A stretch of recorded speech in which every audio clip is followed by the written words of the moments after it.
Executive Committee to order. We will start with a Pledge of Allegiance. Please stand. I pledge allegiance to the flag of the United States of America and to the republic for which it stands, one nation, under God, indivisible, with liberty and justice for all.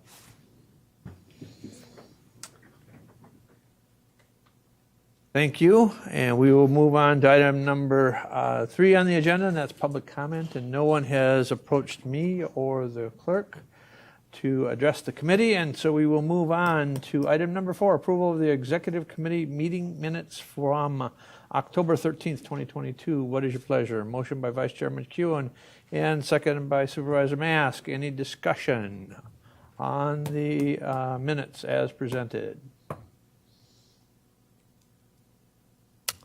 Seeing none, we'll proceed to vote. All those in favor of the motion to approve the Executive Committee meeting minutes of the October 13th, 2022 Executive Committee meeting as presented in the packet signify by saying aye.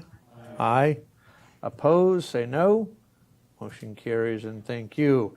We will move on to educational presentation and committee discussion, and that is the administrator's work plan.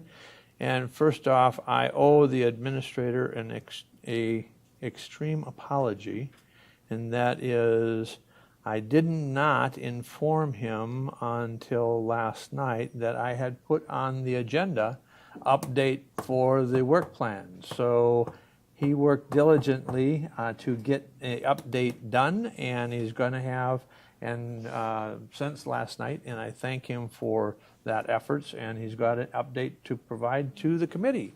So, Mr. Administrator, please. Thank you, Mr. Chair. And I understand this is really related. This is a little bit earlier than you normally get the update on the work plan. That's normally something that we do in December for purposes of kind of freshening up the work plan and actually the board adopting the administration work plan in January. So because the action of the board at your last meeting relative to implementation of the compensation schedule, all departments are essentially moving up just slightly their processes for appraisal, and I believe these two things are related as you have on your agenda, item 6B, should you choose to go into closed session today. So with that little bit of background, I'll go through and just hit a couple of highlights. I'm not going to go through the entire document in detail. I realize it was just uploaded to the packet, but I also understand that from speaking with Mr. Chair that you are going to have additional time relative to item 6B. So if you do have any follow-up questions, please feel free to reach out. But item number 1, both A and B, really relate to the project we have ongoing at the North Central Healthcare facility in the Lakeview campus, transitioning several departments. And I'm very happy to report that things are moving forward both on time relative to the project and generally speaking on budget. Certainly the board did approve some additional funding with respect to the North Central component of that renovation, but the current projections for completion and cost relative to the other work is on target in both respects. Just a couple of highlights as to where we are. I mentioned this previously, the design relative to the social services relocation. Again, they did a great job, staff both at facilities and capital management and social services, really kind of trying to adopt a more forward thinking approach relative to workspace design. The space is about 70% of the current, it's in fact less than 70% of the current space allocated to social services. Now, certainly some of that is the fact that they're going to be utilizing shared conference room space that I'll talk about in a little bit, but they really did a very nice job. So in terms of construction, that section for social services is about half complete. Relocation of the Marathon County Employee Credit Union, which is contrary to the name, as the name implies, it's not a Marathon County department and it doesn't only serve Marathon County employees. But it is the Marathon County Employee Credit Union, also located at the current Thomas Street site. The design calls for them to be located at the North Central Healthcare facility and have a drive-up location there as well to vacate that social services, current social services location. Both that and the conference room space are about 25% done at this point. Substantial completion for social services should be the end of February of 2023 at this point, moving the Veteran Service Office, the Marathon County Employee Credit Union, and a conference room center a little bit later in the year. I did revise that, had that appraisal revised for social services, the current property on Thomas Street, so when the board starts the discussions of what property divestment may look like, they should have more updated information. Relative to long-term facility planning, just a couple of updates in addition to those that I've provided already. And we provided some information at the Infrastructure Committee, so certainly Infrastructure Chair McEwen and Vice Chair Dickinson were involved in those conversations, as well as Supervisor Robinson, relative to our work to attempt to locate a facility for a shared facility. To this point, those have not proven fruitful, and we got direction from that committee, so that's ongoing. I will say I think there are some solutions that we can look at in terms of parks, recreation, and forestry that we're taking a bit of a step back and evaluating all of our options. I'll report back what those may be. Simply put, we may have an opportunity to move them from the River Drive location in the near future to make that, they would be the only holdover otherwise, but to free up that River Drive location for potential divestment as well, and co-locate them with their current Parks, Rec, and Forestry operations site, which is on Party Street. So we're evaluating that, and we'll bring back some cost estimates for that project. Conservation planning and zoning, we have some preliminary design sketches that we believe they can be located along with the Aging Disability Resource Center at the Lakeview campus, co-located in the same building complex as social services. So we'll bring that information back. But overall, that long-range facility plan, I think, is taking shape. I call out specifically the library board. HR Finance and Property did receive a request for funding from the library board relative to utilization of that third floor space, as you likely know, that is currently vacant. The committee did not move that forward to the board. It likewise didn't get prioritized through my proposed budget. I really think that's an opportunity for the county board and the library board to sit down and have a discussion about what each believes is a positive use of that space that certainly supports the library board and the library's mission, but also perhaps can address some of the budgetary constraints that the county's facing on a long-term basis. The West Side Master Plan, very near complete, and in fact, from the staff perspective, it is, absent changes by all of you as a governing body. It was presented to the Park Commission and adopted, as I understand it, in October. I'm seeing Supervisor Mask, who's on the Park Commission, shake her head. So that should come to the HR Finance and Property Committee for consideration, and then certainly the full board. I'd envision that sometime in either December or January. And certainly if there are modifications or requests for additional information, staff will be able to get that. Ultimately, like any plan, it is just a plan, or it is just paper, until such time as the county board allocates funding to start to implement the recommendations from that plan. But those presentations should be forthcoming. I already referenced the third floor of the library, so I won't belabor that. Likewise, I talked about the discussions we've had with infrastructure relative to the highway and parks facility. So I likewise won't belabor those unless there are questions. Property divestment, this really is, again, spurred by a lot of the work that we've done relative to facilities. HR Finance and Property hasn't moved forward with those discussions at this time.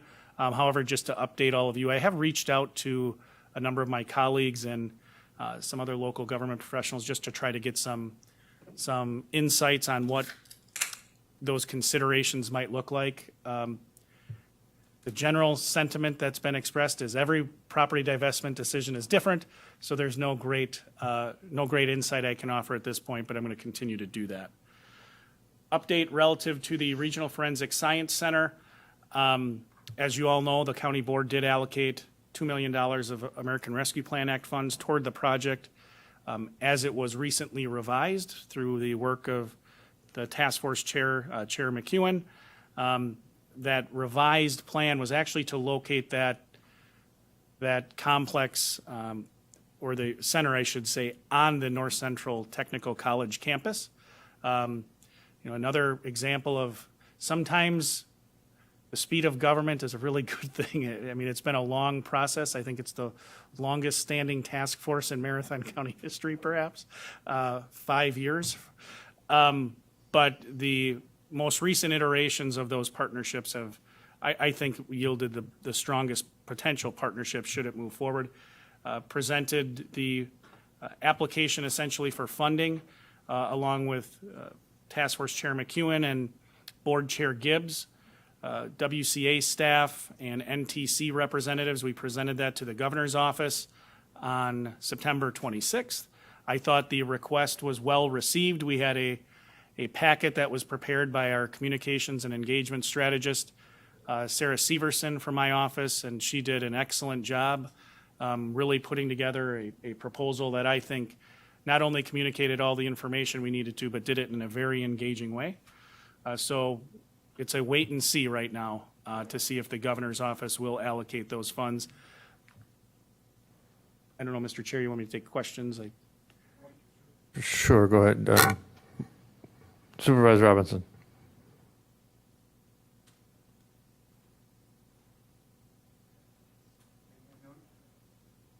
I note that you have that they'll bring this to HR, the Human Resources Finance Committee. We've done that.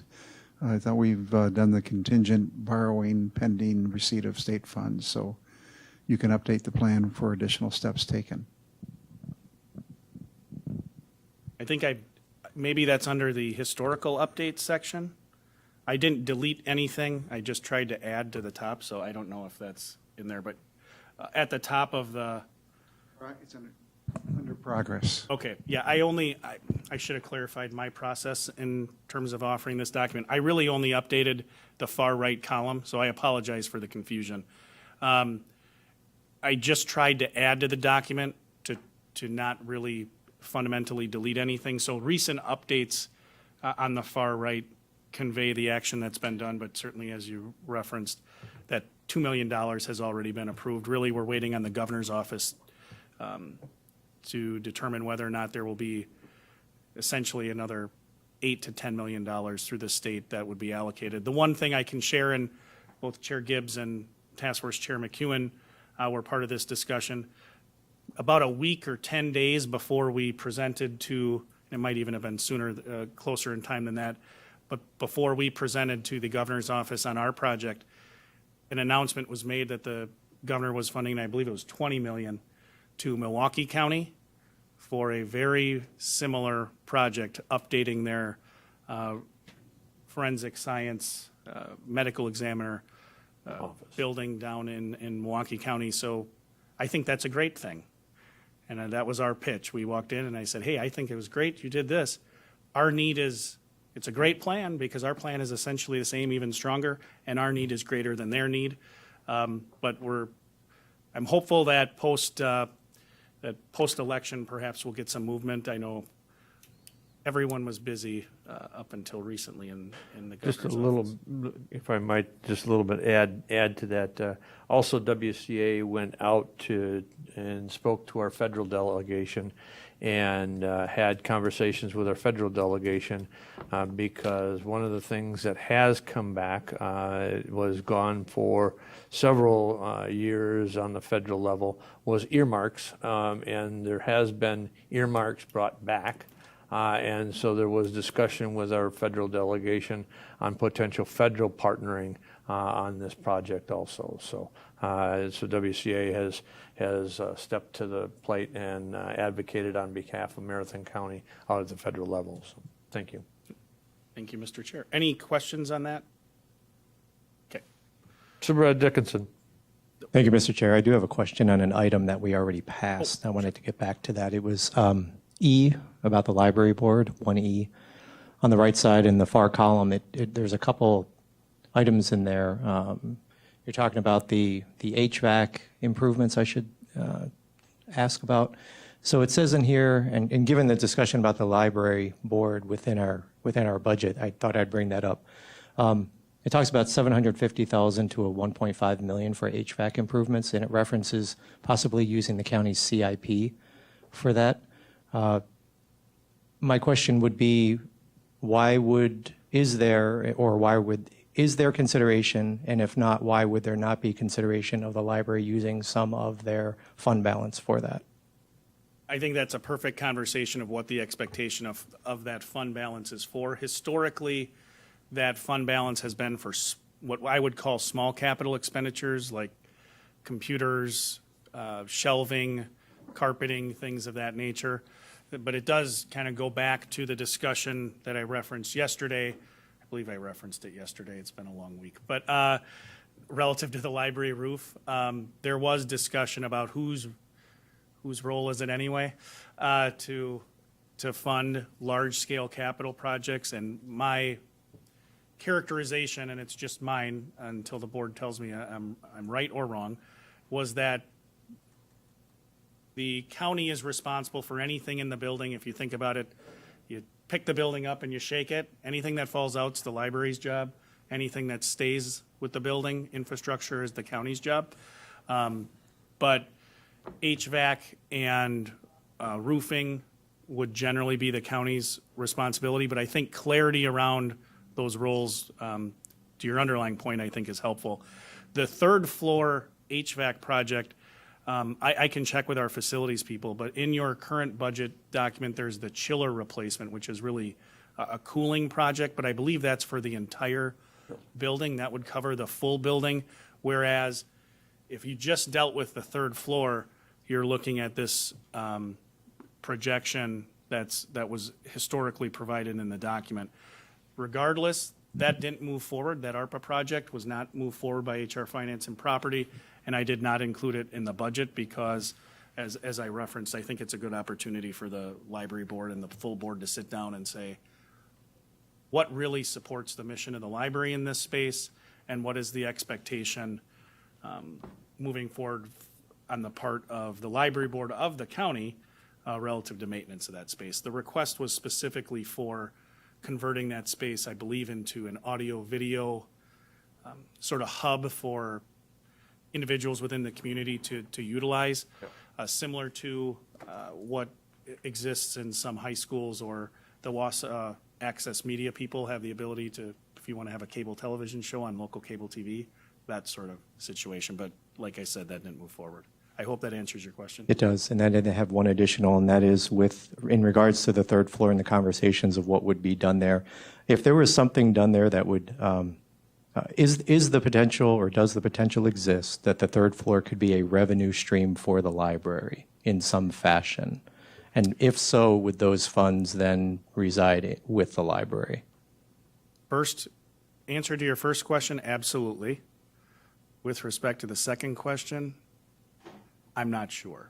My sense is, and I'd have to pull up the agreement, that building, and Supervisor Robinson probably has or Chair Gibbs probably can recall it. There was a transfer. That building essentially belongs to, the city transferred it to the county for purposes of operating a library, and if the library ever ceases to be operated on that site, the building goes back to the city. I don't know what that means for the third floor, and library board member, perhaps Michelle, Supervisor Van Cray can elaborate. That is also my understanding of it. I do have the deed with me, but I am not a lawyer. So my understanding of the deed is, yes, if it is not a library, it does go back to the city. So I think clarification probably on that document of if part of it is not a library or if part of it is revenue generating in some sort of way, does that still hold up that agreement? Yeah, my sense is that everyone historically had looked at the whole building is under the control of the library board in terms of what operations take place there, although I think there's an opportunity for conversation with the county board. You may recall, and my reference in here in time is probably off, but about 6 or 7 years ago, they started having conversation about could a children's museum be located on the third floor? And we moved forward, the county supported moving forward in that direction until such time as we did kind of some feasibility analysis from the facility perspective. And the third floor was constructed in a manner that is different than the other floors, and it can't support library operations in terms of books. It's too heavy. And it likewise couldn't support a children's museum based on code. So that plan, while it was supported by both, this is my characterization, I believe it was supported by the county board and by the library board. Ultimately, it was unable to move forward based on facility limitations. But I do know from conversations with the library director, other libraries have done things that can generate revenue through rent to organizations or the public. Whether or not the library board chooses to go in that direction or some other, I think, is an opportunity for conversation. Thank you. Any other questions before I jump back into, I believe we were up to ERP system. ERP system. We haven't talked about that ever. So I'll just knock on a wood product, or wood if it's near you right now, but things are going as well as can be expected. Staff are doing an excellent job. I will say staff are at their max. We're right now in the middle of parallel testing. I shouldn't say middle, I think we're further along and through parallel testing. We're past the 50% point. We have had staff turnover, I think largely contributed to by this project in both the city and the county. It's very stressful, but right now we are on time and on budget.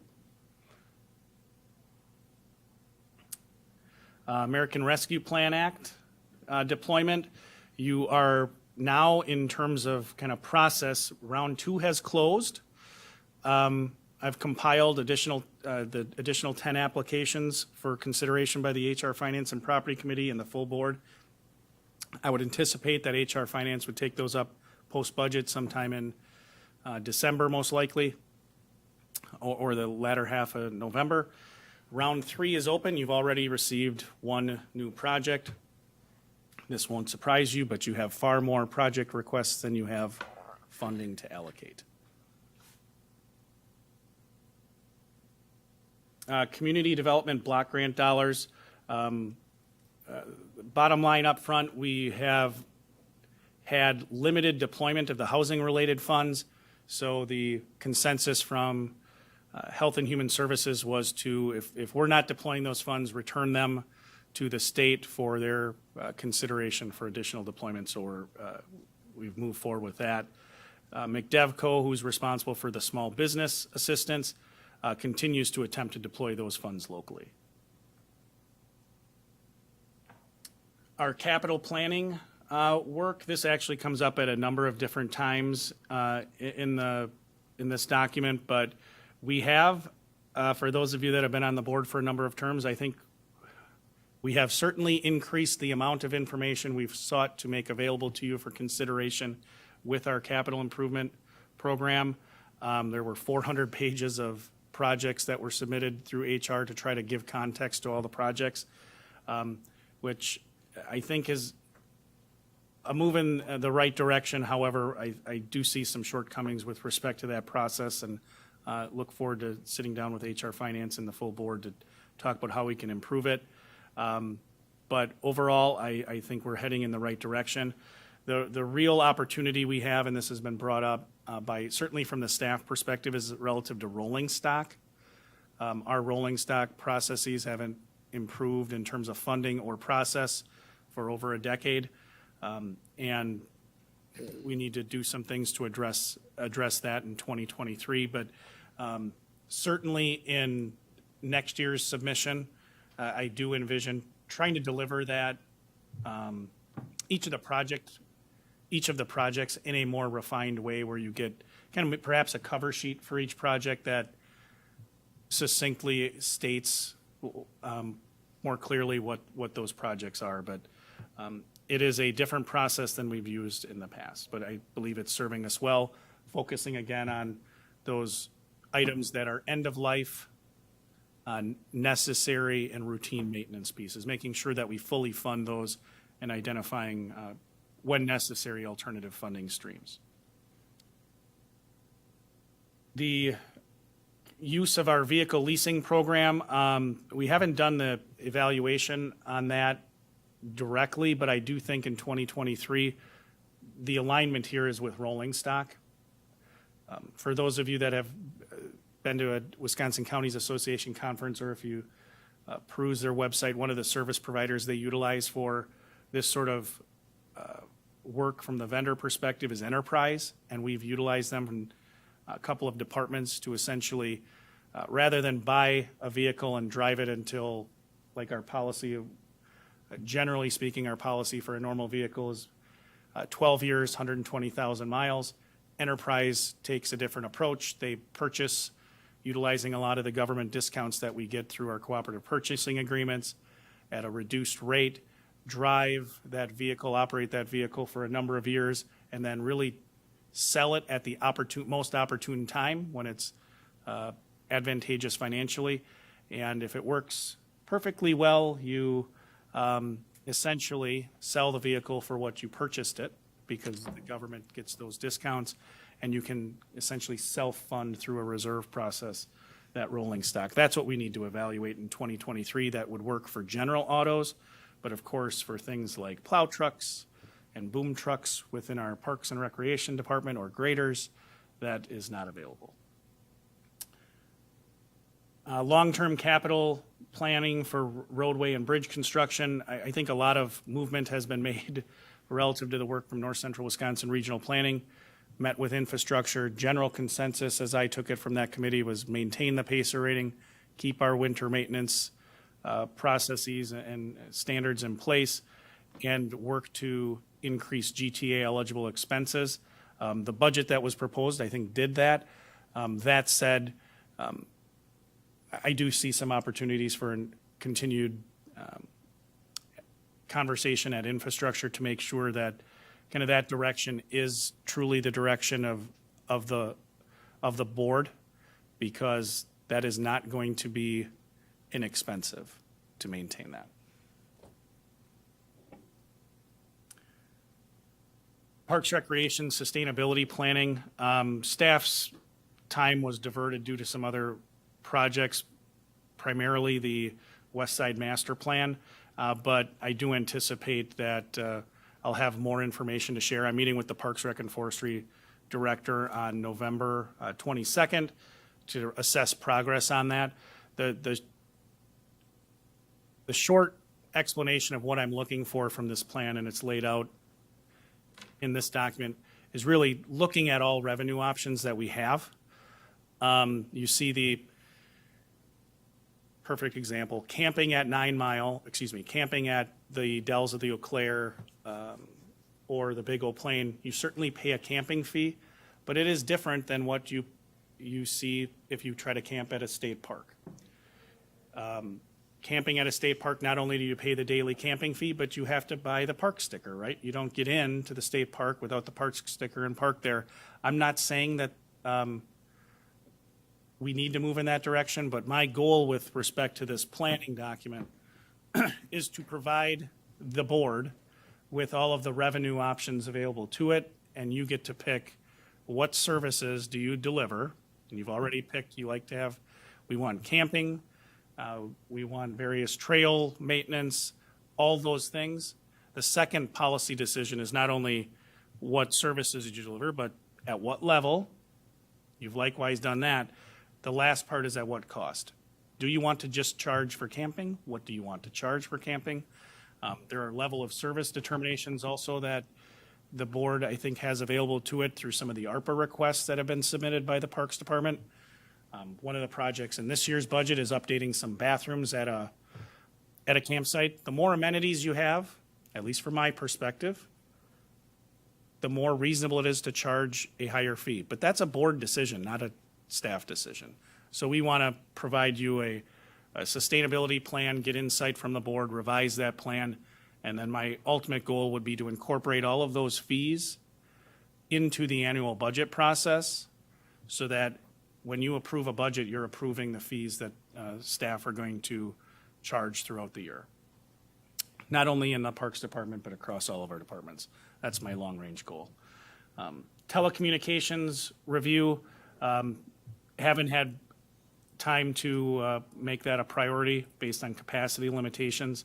If the board wishes me to do that, a fair amount of this would be outside consultants and vendors, but certainly staff time would go into that.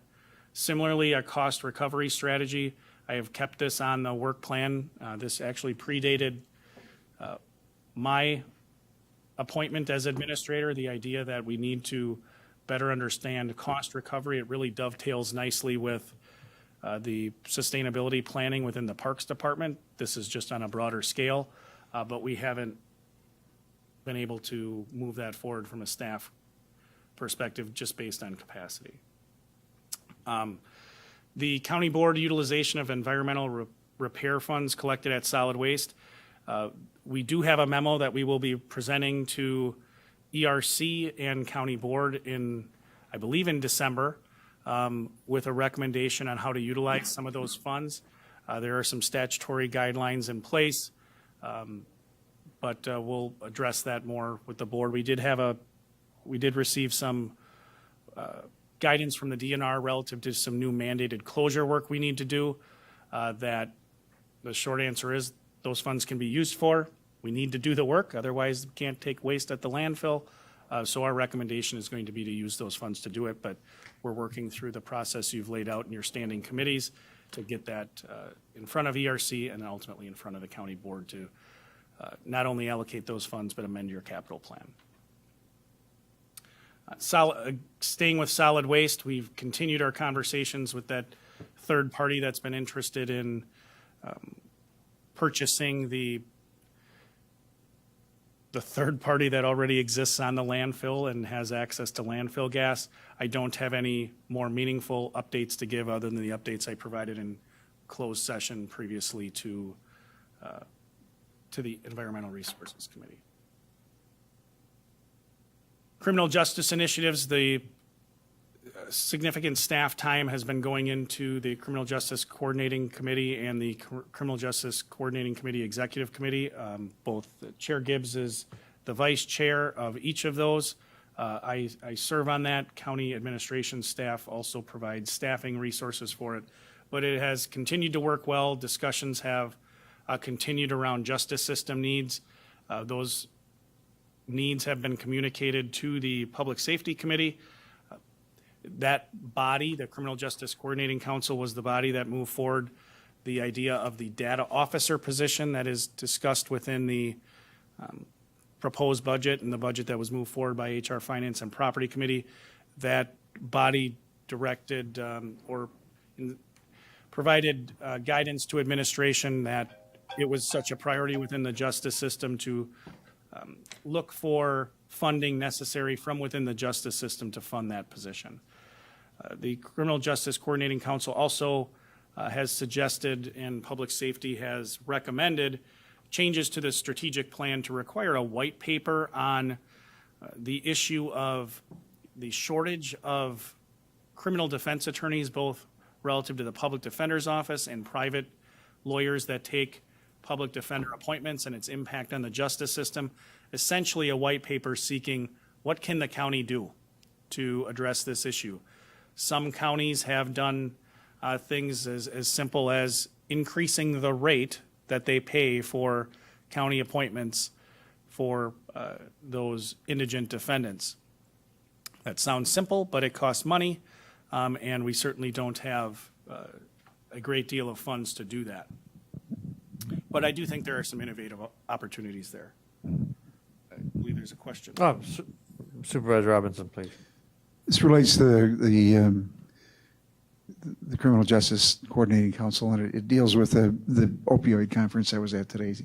And they talked a lot about trying to develop a needs assessment and collect data relative to how the money will be spent. And some communities have done that through the Community Health Improvement Plan. Others have done it through other groups, and it would make sense that we may want to take that issue to the Criminal Justice Coordinating Council and trying to get, they stress the need to have all of the stakeholders involved, health, social services, judges, law enforcement, DA, and others. So I just throw that out there in light of the information that was presented today in terms of how are we going to spend our opioid dollars now that we've got some flowing in and we've got the potential settlement with the some of the retailers and others. Thank you for that. I will amend the information on there. We actually started that conversation, and at a previous meeting, we did solicit individuals that would be interested in serving on a task force to identify from the justice system perspective how to potentially allocate some of those opioid dollars, but I neglected to put that in the update, so I will include that. But it is a great strategy. It's been employed by a couple of other counties, so we thought it would likewise bear fruit here. So the Criminal Justice Coordinating Council has expressed an interest in doing that as well. Thank you. Moving forward, the university year projects, and I'll summarize this. There's another area where we discuss these projects as well. Marathon County did participate in that partnership. It's a multi-year partnership. We had 38 projects that were developed by staff. 32 of those were ultimately paired with resources from that program. The vast majority completed, and I put a hyperlink in the document for you to see the outcomes of those. We still have a couple of projects to close out by the end of the year, but then really the next step is trying to make sure that we continue to derive value from those projects. Public safety received a presentation. We had 2 projects relative to EMS, emergency medical service delivery, that were done by that partnership. They provided some good data. How do we continue to get solid information out of those projects and derive value? But as explained in a later section of this document, I have not, because the board approved a kind of one session of this partnership, which is a multi-year session. We have not made reapplication for continued participation. I won't do that, as I put in here, absent direction from the board to do it. So in 2023, I do have funding to essentially make our final payment for that partnership, but we do not envision moving forward unless and until this board, if it provides guidance for me to do otherwise. Shelter home service delivery, I marked this as complete. I talked about this at a number of committees. Essentially, we are moving from a model where we deliver that service directly, the shelter home service, to a model where we contract with it when necessary, and we're utilizing other more intense home safety services and other supports to minimize our necessity to transport children to a shelter home facility, because we won't have one that we operate any longer. This, as I referenced within the budget, does allow for the elimination of 6 FTE positions that actually happened earlier this year. The budget continues to not provide funding for those positions. Really a good example of collaboration between our departments, both social services and the sheriff's office. It also comes with a reduction in cost. Social services did take some levy from the sheriff's office that the sheriff's office had utilized to deliver that service directly, but they did not take all of it, and in fact returned some of those funds to the to administration, which essentially we use to fund other internal operations. Revenues at the juvenile detention facility likewise discussed within the budget, so I won't go on too much here, but we really tried to make a change in terms of model.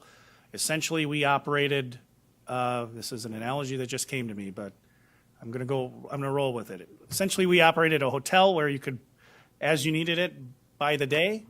We're now moving it to more of a year-long stay. You need to buy a bed for a year or partner with another county to buy a bed for a year, essentially trying to stabilize our revenue streams because we were finding that the cost to deliver services exceeded revenues significantly. So we put the budget together in such a way that the way it's going to work, it should save $900,000 a year. However, if our plan is not fruitful, the sheriff's office will consider whether or not to cease operations of that program and contract out for the services that we would need to utilize for Marathon County residents. I already referenced emergency medical services. We have not moved forward with essentially a study of potential consolidation and what that would look like to offer countywide EMS. The board hasn't made it a top priority, but I know it's a continued discussion point at public safety. And there are areas of our community where it's a real issue. I included a link to the public safety packet where we had those presentations from the university year partnership that I referenced already. Communications leadership within the sheriff's office has pulled some data. I also have started to get some preliminary cost information for consultants that would do this analysis and come up with potential countywide systems. A number of counties do that, but certainly Marathon County does not. I already talked about the workday system, health insurance. We continue to have very positive results with our health insurance program, partnering with USI to help us make sure we're continuing to get good value, so I won't belabor that. I did indicate it's on page 25 of the budget book for a more elaborate explanation. Class compensation and employee benefit review. Thank you to the board. You adopted that compensation schedule and implementation plan at your October 22nd meeting. We've already, I think, started to see the fruits of that. But that project then is deemed complete for now. But as I referenced, my goal is to stay much more on top of that in terms of we're not going to wait 10 years to really take a deep dive again. I don't think that serves us well in terms of our mission. Procurement code training, updating the code, I should say, and updating our training. The code was revised and our training was delivered. Corporation Counsel led that training. We've delivered it to department heads. My goal is to incorporate that training into our enterprise resource planning tool, Workday, to really make sure that I can have, it's one thing at a department head meeting to ask Mike to make a presentation and he can do it, but it's without having a true sound way to track an individual's training and to monitor their competence ongoing. I don't think we're getting great value from that. I'm really looking forward to Workday. One of the reasons, of course, is that ongoing training component and monitoring. The Ideas program, that's that continuous improvement program. The real challenge there to continue to deliver it is that our HR director is the person that is primarily responsible or singularly responsible for delivering those trainings, and she's been very much devoted to our Workday implementation, so that's reduced our capacity to deliver that programming. That said, as I referenced yesterday, she did just deliver and facilitate an exercise or an event, I guess I would call it, within the Corporation Counsel's office to map and attempt to improve, was it the child support? The child support processing and payment collection. Intergovernmental partner work as part of my job that I perform on behalf of the county board is to serve as the representative on, pursuant to the Tri-County agreement that you signed with North Central Healthcare, serve on the executive committee and the North Central Healthcare Community Service Program Board. A great deal of time and energy has been devoted, not only by myself, but even more so by Chair Gibbs. He's the chair of each of those two bodies, but we've made a lot of progress. We've revised that Tri-County agreement. It's been approved by DHS. We've hired an interim executive director, finance director, restructured the organization to really more closely mirror how counties are organized in terms of our statutory obligations. Financial performance, as was referenced yesterday, has improved. One of the real focuses we've had is trying to articulate what our desired future goal for how that organization views itself. We've done that. I think that's going to be a meaningful step. We're moving forward, and we're in the process of hiring a managing director of community programs. And just for real quick, in terms of context, that is the core of what North Central was started to deliver. I mean, that it was created to deliver, perhaps a better way to say that. That is the core statutory responsibility that counties have relative to mental health and substance abuse programming. It's referred to as community programs in the rest of the state. Adopting the right nomenclature, I think, it sounds simple and perhaps insignificant, but I think it's actually very significant. The budget that's been adopted, that's been worked on, it's going to be received in November by the executive committee. We do know that it's a balanced budget. The fact that they were without a finance director for a significant part of the year delayed the development and delivery of that budget, but I do believe that budget is going to be sound in terms of the fact that it's balanced. We do have some work that we need to do relative to facility lease agreements and maintenance agreements, and also selection of a ultimate executive director, to remove that interim tag. I don't believe our current interim is looking for a full-time job, but he's certainly doing a sound job at this point. Similarly, with respect to city-county IT, by virtue of the agreement that you've signed as a board for that entity, I serve on that committee, and in fact, I've served as chair for the last, I believe it's 2 years. We've modified our chargeback model to, I think, more appropriately reflect our needs, and moving forward, I think we have a couple other areas or opportunities within CCIT. I met with IT Director Klein, I believe it was last week, to talk about his appraisal and identify some opportunities for projects in 2023.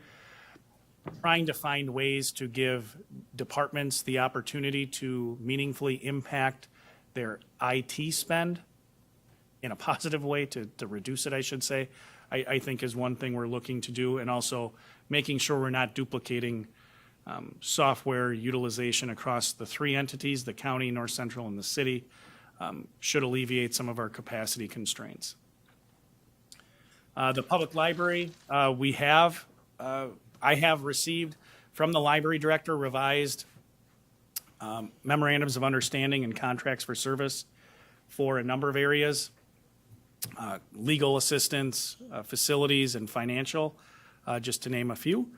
I haven't had the opportunity to review those as of yet, but I do think that's an opportunity, again, to clarify what the relationship is between the county in terms of the services we deliver on behalf of the county for the library, and making sure that we are billing appropriately for those. It's been my experience in a number of areas across the county that we do work for a lot of our partners and don't always pass along our true cost of doing that, and we need to make sure we're diligent in that.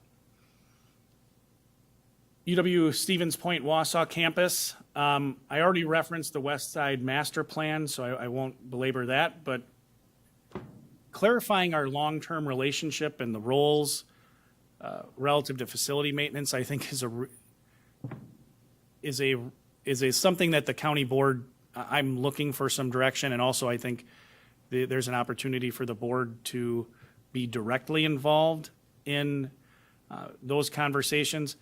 Quite simply, those buildings were constructed a long time ago. They're in dire need of significant facility updates for continued operation. And the agreement we have, which is probably pushing about 60 years, at least when it began, this agreement, the counties are responsible for the buildings. The Board of Regents is responsible for staffing and delivering education. They pay nothing to have access to the buildings. and they pay nothing to keep them up. So, quite honestly, it's just a bit odd. If it was a four-year system school like the University of Wisconsin-Stevens Point, all of their building maintenance is paid for by the state of Wisconsin. None of your building maintenance is paid for by the state of Wisconsin. You have significant facility needs that I believe I presented this to HR Finance and Property. We pushed off a couple of projects that were not truly necessary at the university because, in my mind, there's a real need to clarify that before you move forward with significant investments. I'm not saying either what decision you should make. I just need clarity on what the expectation is. Supervisor Dickinson, please. Thank you, Mr. Chair. Just a question. How does that compare to, say, UW, Stevens Point, and Marshfield? It's Is the that it's the same? Okay. The thing that makes our buildings a little bit more challenging, I'll say, we are one of the larger, when you look at the body of these, I'll say community supporting schools, what used to be the two-year schools, we are one of the larger campuses. We have a great many buildings. The Marshfield campus is much smaller, much more compact, so their facility needs are significantly less. When you look at, and I'm sure many of us have driven by UW Stevens Point Wausau campus, we just have a very large campus. You've made significant investments in the field house, in the pool. You have a dormitory that is no longer able to be used really for a dormitory. The West Side Master Plan addresses some broader issues, but it doesn't get into the university utilization of those spaces and what the future from the university's perspective is to how those spaces should be utilized. I will say there was a project request from the university to, and I don't have the amount of the project off the top of my head, but it was to do some significant renovation relative to an auditorium, some common spaces, and the planetarium to create more open space for functional flexibility with regard to use. But the county would be responsible for all of those costs, as well as the planning costs and the design costs. And I have no problem if you want us to project manage that and move forward, we can do that. But there is I think the opportunity for discussion. I know other counties are having the same. This isn't something that I'm suggesting because it's my great idea. I know similar conversations are happening in Washington County, Richland County. With the ever-tightening budget constraints that counties have, you're having to make very difficult decisions about buildings that not only do you own, but buildings that you operate, like this courthouse. You own all the buildings and land at the UW Stevens Point Wausau campus, but you don't operate out of them. The university does.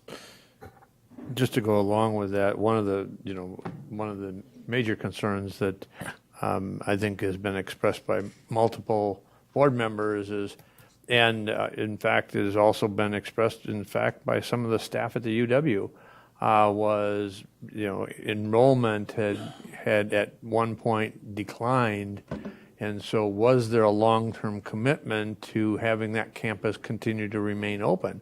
So I think one of the clarifying steps is in this process when we get to having that discussion is what does that look like? What is the commitment by the university itself to continuing to operate a campus for the Wausau area? So. But again, more discussion for future date. Thank you, Mr. Chair. And I referenced Richland County before, and my suggestion on this update is that perhaps a task force is a good mechanism to have board representatives actually directly engage with representatives of the university and the Board of Regents, as opposed to staff, because at the end of the day, this is not this isn't a staff exercise. It's a policy exercise, and that too is not my great idea. That was an idea that Richland County has adopted. I think it would serve us well.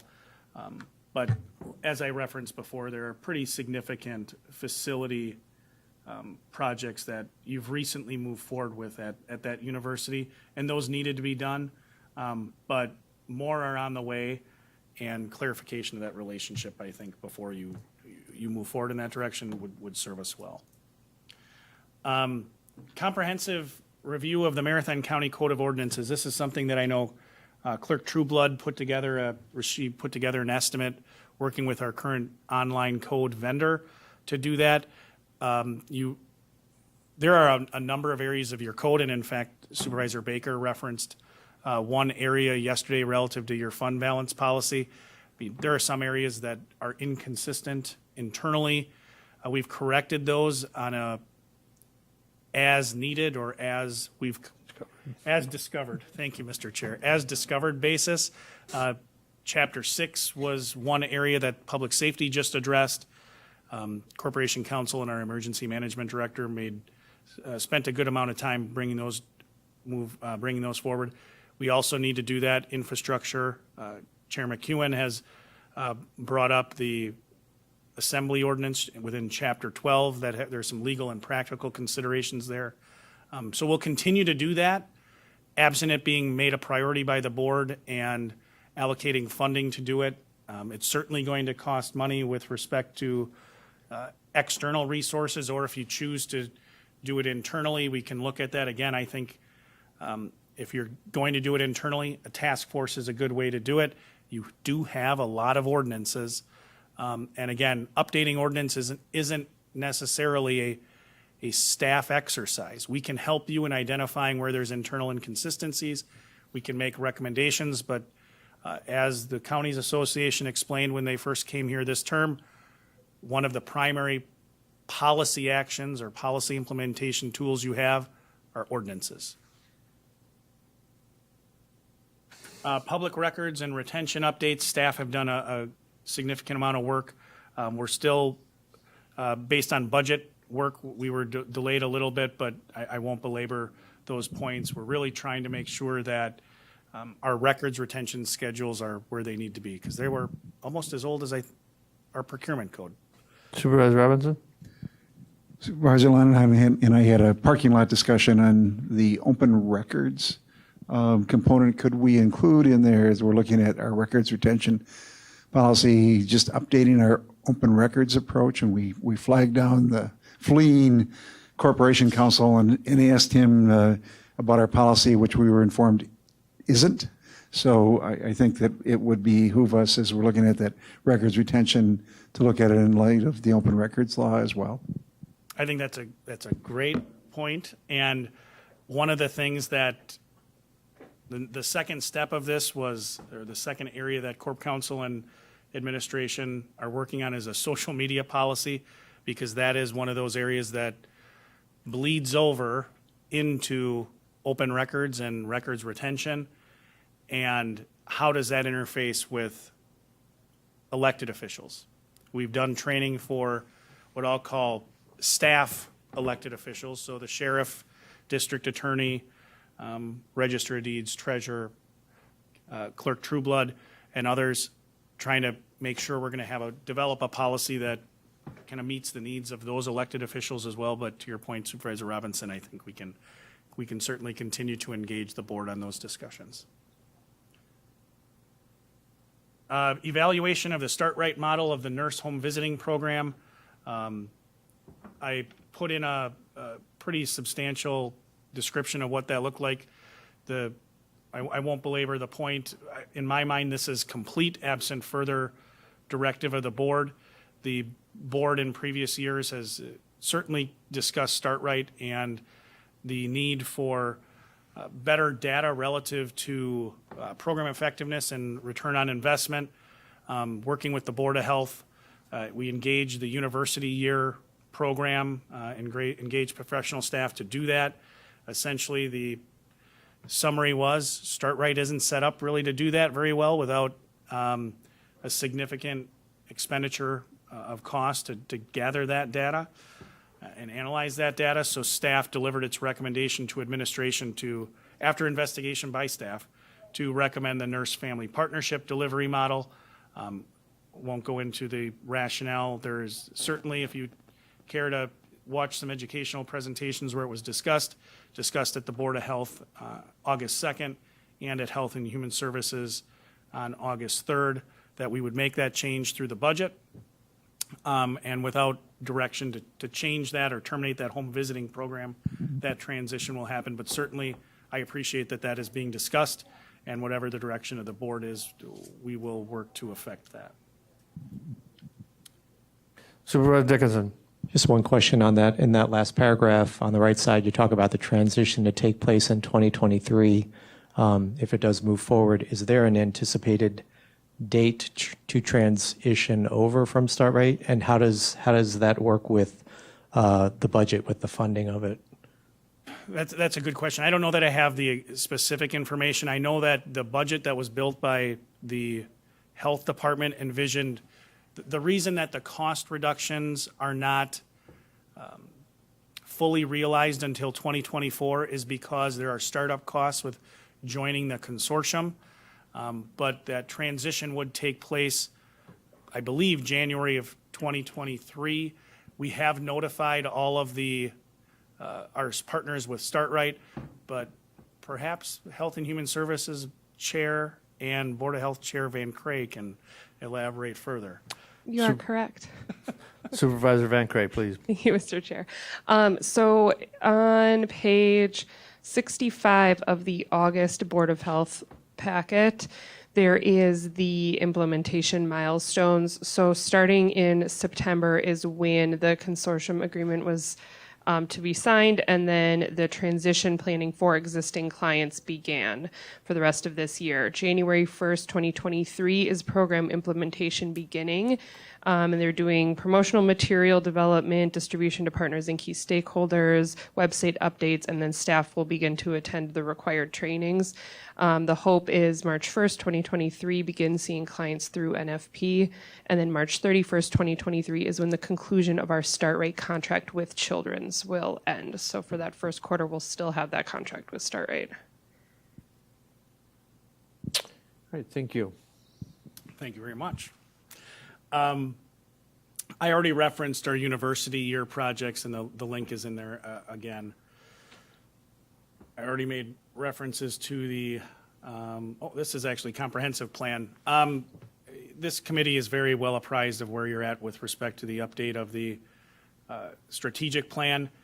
If the board chooses to go another direction as opposed to what I understand the direction right now is like a 2-year refresh or extension of the existing plan, whatever direction is made or determination is made by the full board relative to that question of internal extension or a new strategic plan, staff are prepared to work to take action to implement those desired outcomes in terms of our work plan goals.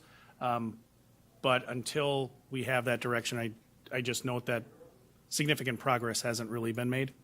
We're working to support the individual discussions that are happening at the standing committees, but from my perspective, until the board has that kind of final formal action, I'm just going to continue to note it as kind of really a maintenance effort. Tax deed and property description backlogs. Addressing the backlog of tax deeds has been, tax deed properties has been a focus of HR Finance and Property. However, I didn't list that one first in terms of my update because it was through starting to address that I became aware of a larger issue in my mind, and that was the property description backlog. I referenced this within my update, but that was the genesis for the removal, or I should say transfer, of 2 positions. One, the parcel mapper, and 2, the property lister, from the treasurer's office in May and in July, respectively, to conservation planning and zoning. We had a backlog in terms of document review of more than 2,500 documents as people are doing, and this is within the budget message, I showed it on the Register of Deeds, as well as the treasurer's respective descriptions over the last 2 years, kind of a significant uptick in terms of property transactions. Those all have to be listed. And we fell behind significantly behind 2,500 documents, and those can have implications relative to tax bills. So after working with those departments, the determination in my mind was made, there's a better way to do this. And as I referenced, the better way is to move them to a department where we have similar work being done, enhancing bench strength, enhancing our, in some form, accountability with respect to those positions. And I'm very happy to say that in just the several months that we've done that, so May, the mapper was moved, and at the end of July, that mapper was moved, both approved by the HR Finance and Property Committee in terms of budget transfers. We moved those positions. Staff have done an exceedingly strong job of addressing that backlog. We're essentially current with what I'll call the standard or non-problematic transactions. As you might imagine, some property transactions, if you think about making a subdivision from a large 40-acre parcel, that's a lot more complex than perhaps a simple warranty deed transfer from one individual to the other. So apart from, consolidating those functions within conservation planning and zoning, making some process improvement changes with the Register of Deeds office, we're up to current in terms of those standard non-problematic changes, and we've reduced that backlog, which I believe was about 2,800 transactions. We've reduced it by 2,500. So they've really done a great job. I will continue to keep this committee and the board apprised as to if we need to bring additional resources to that effort, but that's where we are right now. In terms of tax deed, the Treasurer's Office did, as referenced within the budget document last year and this year, they did contract for title research on a number of properties, but I think there's an opportunity for the HR Finance and Property Committee to take a look at what our current process is and how we can improve that moving forward. The countywide, what I'll call data dashboard relative to performance-based measures, the data officer, which was referenced in section 4A above, was provided for within the budget. I understand there are discussions relative to whether that would be removed or not. Absent funding or other capacity shifts within the county, I don't think it's feasible to move forward with a data dashboard if we don't do either of those things, fund that position or reallocate those existing resources. The good news, if we do move in the direction of funding the position or reallocating other resources, we do have a number of university year projects that did discuss the generation of performance measures.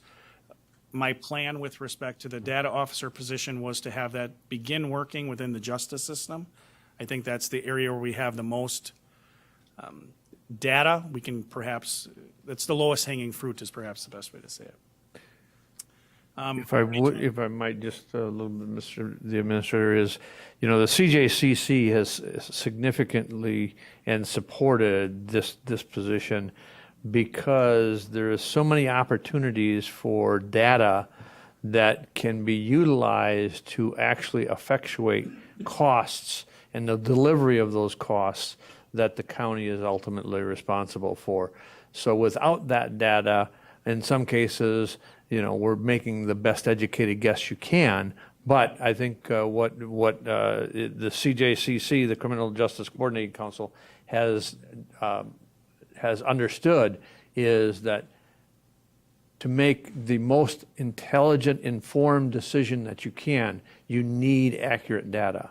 And that is critical to have that position to be able to make those informed decisions. Thank you, Mr. Thank you, Mr. Chair. Moving on, I already referenced the discussions at infrastructure around the county event policy in the context of a code revision. So I won't go into further detail other than those discussions have essentially moved forward with this idea of a potential task force to address that. And lastly, the update on the Extension Education Economic Development Committee, just supporting them relative to their determination of the county's role in both the areas of childcare and housing isn't in there, but as it relates to childcare, we did apply for that grant through the Department of Children and Families, and we received the grant, and we were one of the first round applicants and recipients. Those meetings are continuing. The final update you'll see in the last paragraph, essentially what one of the items we needed to address is really try to articulate what the goal, at least from that group's perspective, should be for the community and how we want those funds to be allocated. And the discussion really centralized around the idea of working families and ensuring that individuals can make the best decision for themselves, whether or not they wish to pursue work or provide childcare within their own homes.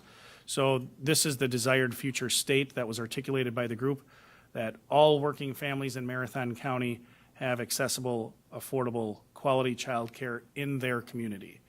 Because one of the things that the Department of Children and Families in their facilitation of that group brought to our attention is that essentially throughout the county there are what they refer to as childcare deserts.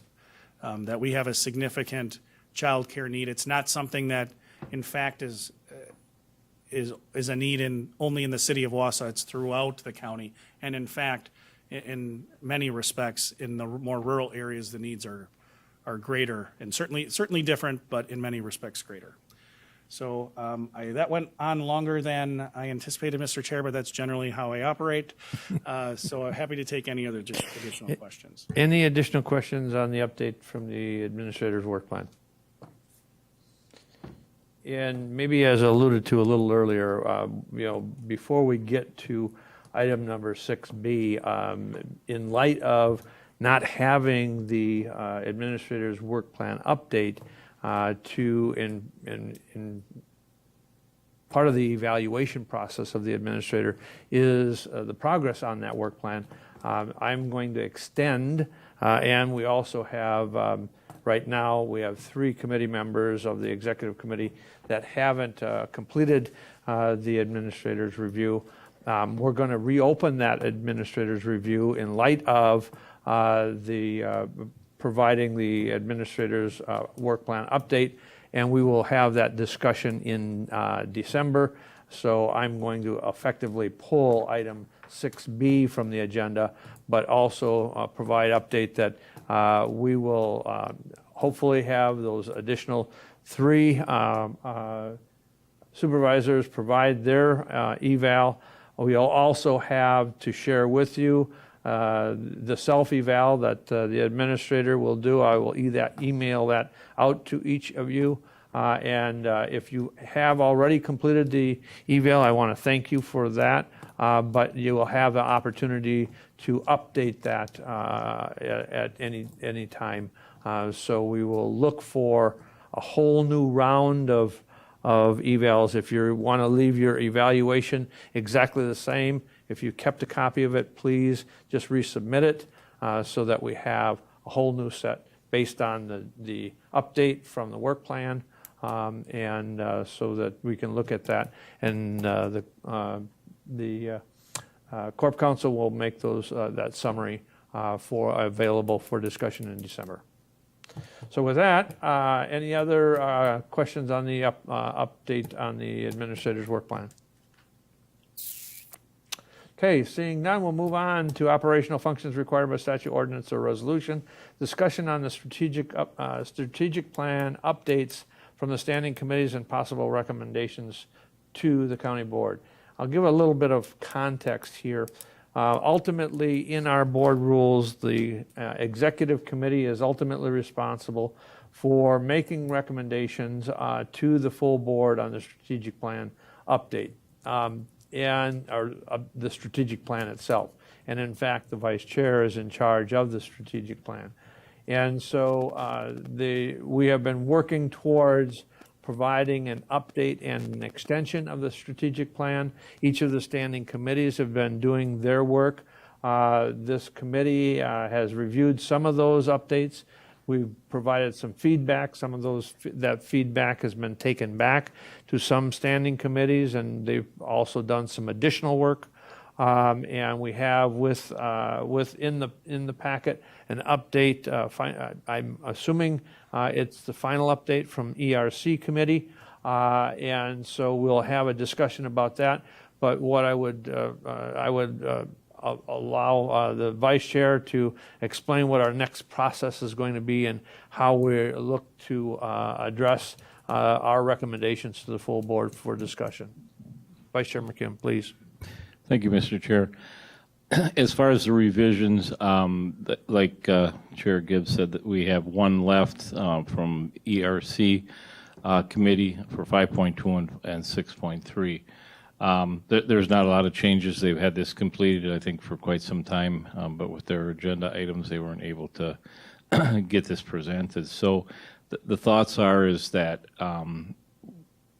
we want the standing committee chairs to review their updates that their committees have recommended to them, and then in December, bring those updates to the executive committee so we can have a final discussion on any of the proposed changes before we would present these to the full board. So I just think it would give you an opportunity to review them, and like I said, make sure that nothing has changed with the committee to make sure that these updates are what you want to submit to the to the executive committee and then ultimately to the full board. I do want to thank all the standing committee chairs, the staff, and Administrator Leonard. This has been the revisions of the strategic plan has been taking place for the last 6 months, and they have. And the main idea is number one, things have changed since 2018 when this strategic plan was developed. Many things have changed, and we wanted to make this strategic plan this board's strategic plan.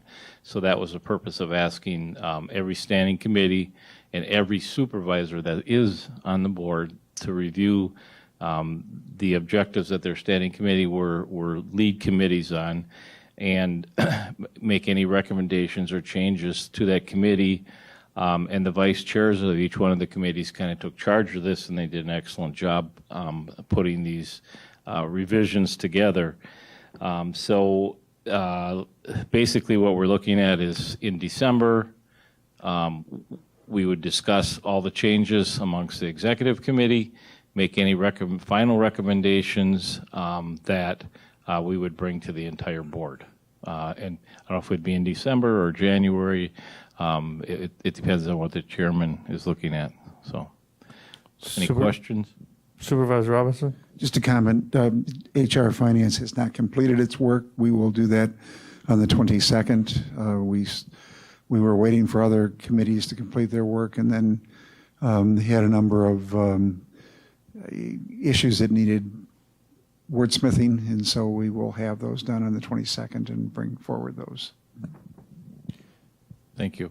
And HR Finance is the only committee that's not a lead objective on any of them. I don't know how that happened, but that was I don't know if it was purposely or but they do have oversight basically on all the committees. So yeah, we look forward to those recommendations from HR Finance. Thank you. Supervisor Mask, please. Thank you. Public safety was canceled this month, and we were going to look at revising anything that compared to the two we had presented at last month's executive committee meeting. We'll be looking at it in December, and we'll be done in December. Well, I do really want to appreciate and extend a sincere thank you to each of the standing committees, their work, the vice chairs and their leadership, and the vice chair himself and his leadership on this, because I think we only receive a product that is only as good as the efforts that have been put in. And I think each of the standing committees have done an exceptional job of taking this very seriously and looking at what those outcomes are. And so the next steps will be, once we receive all of those updates from each of those standing committees, this committee is charged with looking through those. If there's some changes, make those changes, and then move those forward to the full board. So again, the strategic plan is this committee's responsibility to move to the full board. So we're hoping that we can have those discussions in December. So it may be a little more lengthy meeting because but some of the committees have done their work and got it done early and have had no changes. But I guess my recommendation would be to each of the standing committees, chairs and or vice chairs of those committees to ensure that what you're producing, what you're bringing forward and providing to the clerk for the December agenda is exactly what the updates is that the committee wants. Supervisor Langenhahn, please. So I just want to provide some information then with the updates in the packet.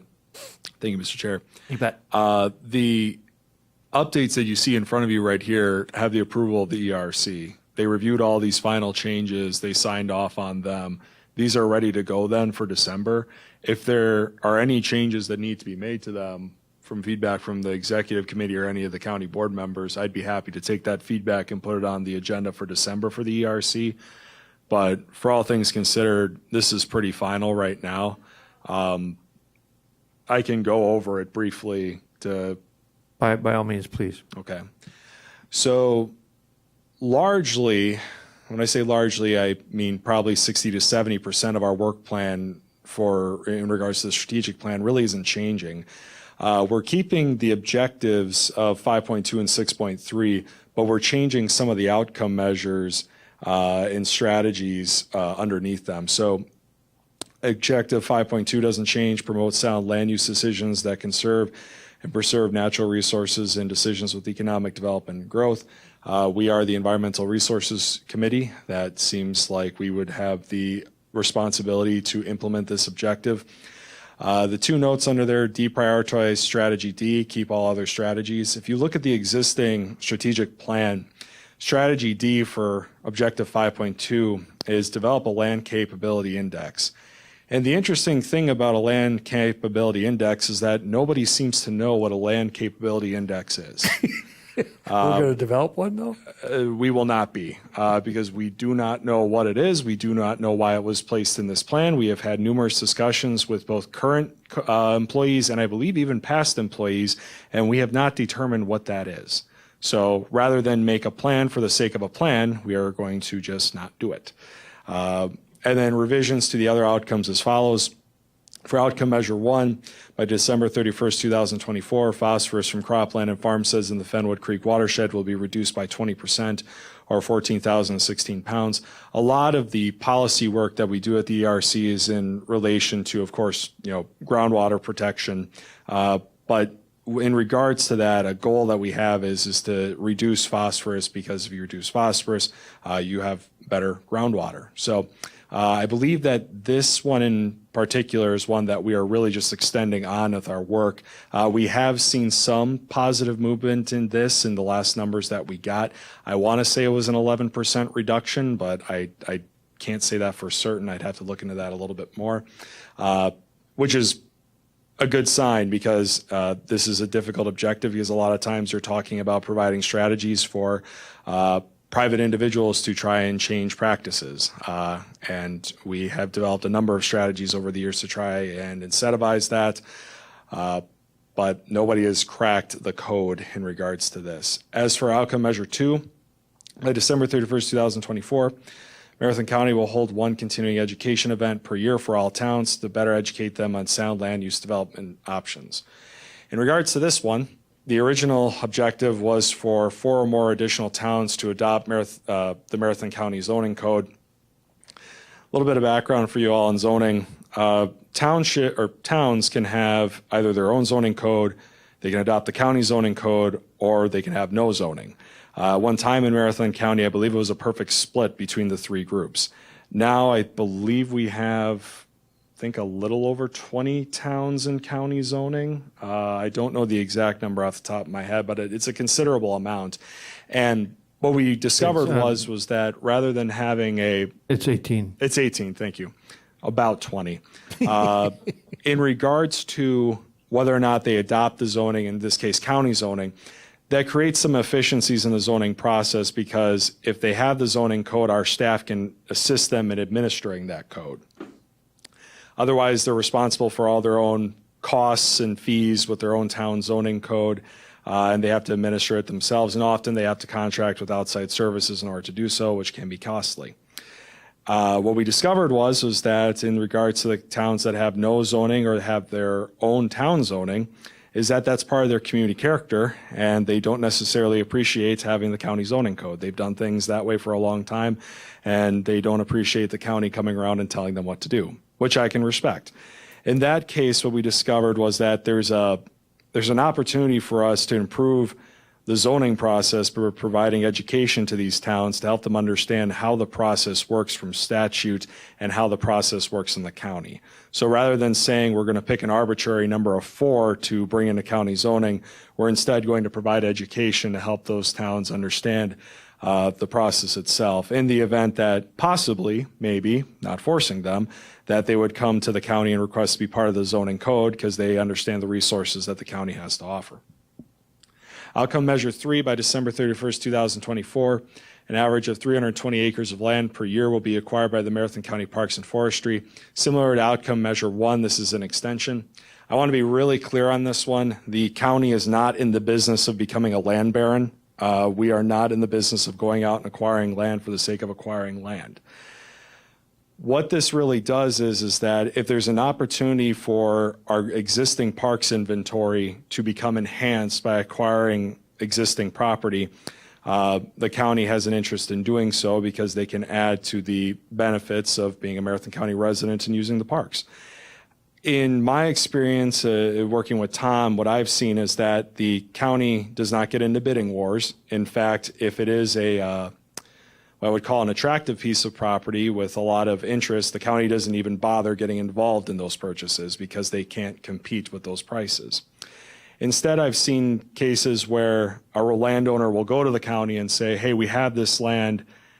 We think it would be really great for the park. Would you be willing to engage with us with a price? So we had some discussion at the committee level about the county's role in acquiring those lands. And like I said, we are not land barons. That is not our goal. It's to really protect and enhance the parks. Final thing I'll say is that in regards to this one, is that this objective relies heavily on the Knowles Nelson Stewardship Program, which provides funding from the state level for us to acquire this parkland. Can I add just one thing on that? Of course. Because it came up at the Eastern Towns Association meeting. One of the towns in the county is really against additional expansion of county-owned land in their township, and we, as a general rule, specifically, will not acquire land in those towns if it is not agreed to by the local municipalities. So, again, the local municipality has to agree to it. The landowner has to be a willing seller, and sometimes they're effectively the ones that seek out Marathon County to be the purchaser. So, again, we're not forcing any township to give up additional land and put it into the county ownership.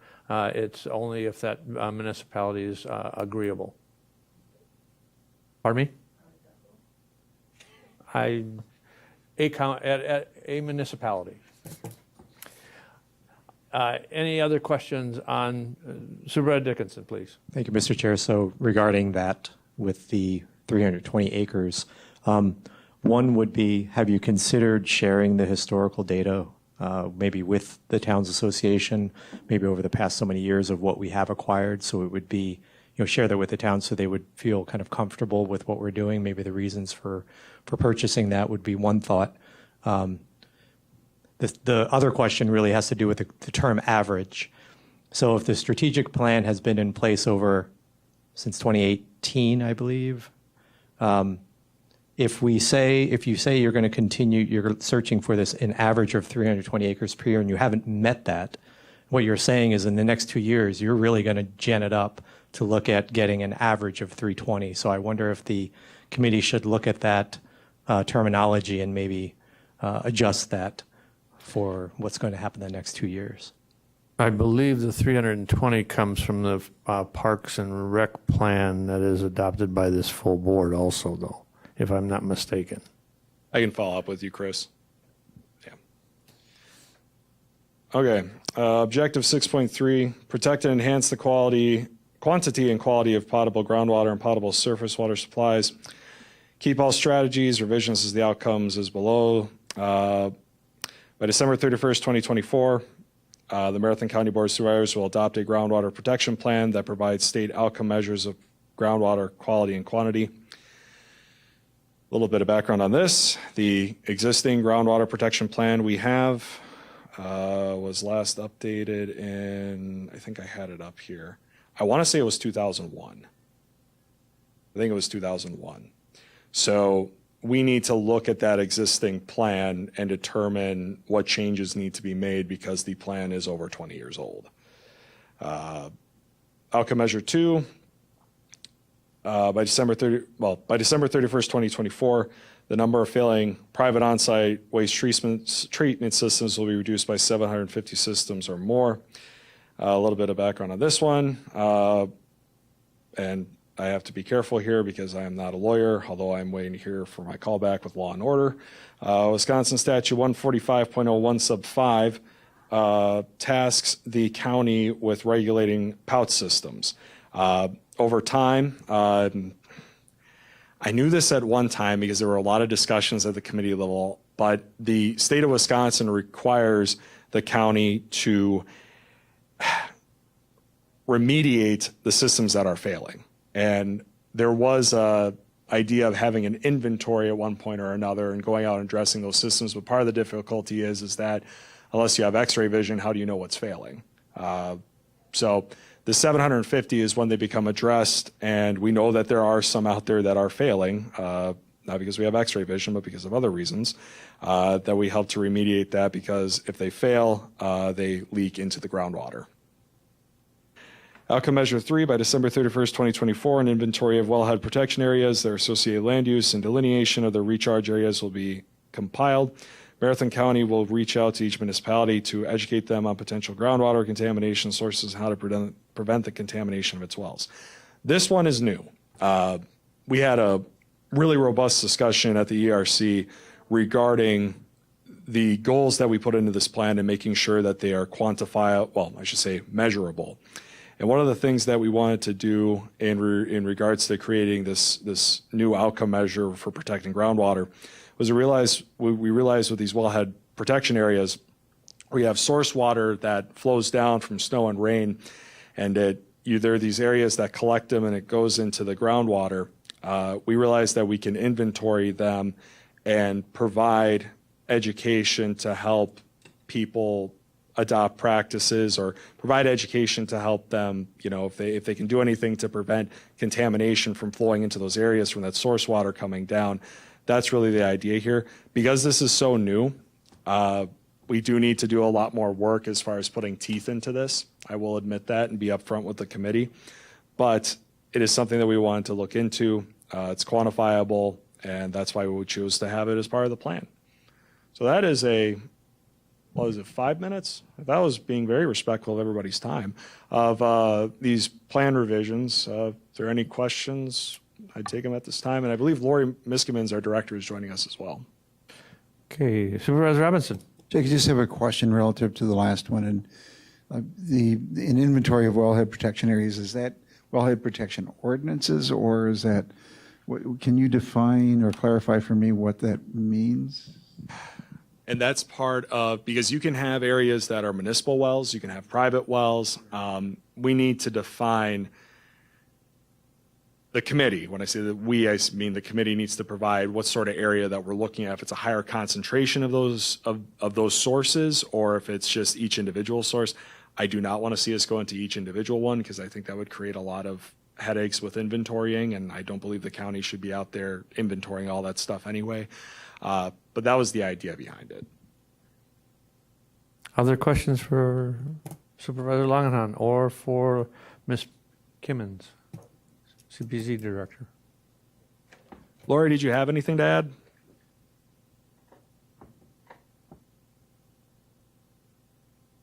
Sorry about that. No, yeah, but no, I will take questions. I think you were right on the inventory. We don't have an exact number of how many systems are failing in the county.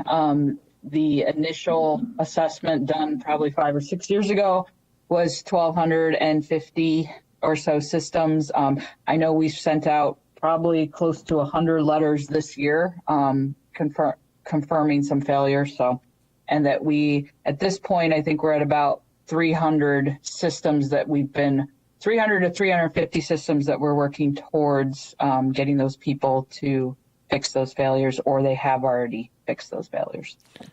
Is that, Lori, just Supervisor Gibbs here, is that the 350 that you're talking about, is that since the inception of the strat plan that we have here?